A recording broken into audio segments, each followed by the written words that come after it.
ইসরায়েলের লাগাতার হামলার মুখে নিরাপত্তার স্বার্থে নিজ বাসভবন ছেড়ে বাংকারে আশ্রয় নিয়েছেন ইরানের সর্বোচ্চ নেতা আয়াতুল্লাহ আলী খামেনি। তিনি এখন শুধু বিশ্বস্ত দূতের মাধ্যমে সামরিক ও রাজনৈতিক যোগাযোগ রাখছেন।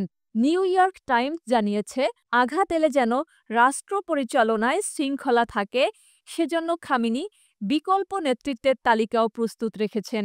৮৬ বছর বয়সী খামেনি আশঙ্কা করছেন, ইসরায়েল বা যুক্তরাষ্ট্র তাকে সরাসরি টার্গেট করতে পারে।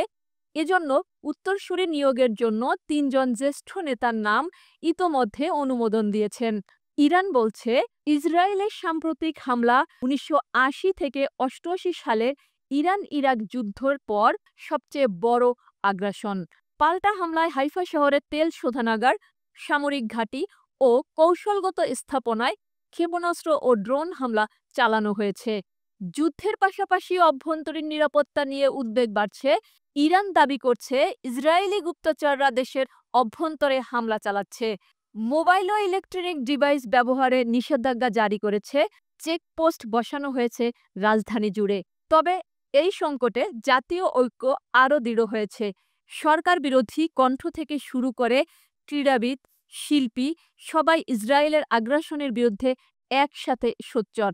ফুটবলার সাইদ এজাতুল্লাহি বলেছেন, ইরানের মাটি আমাদের রেড লাইন।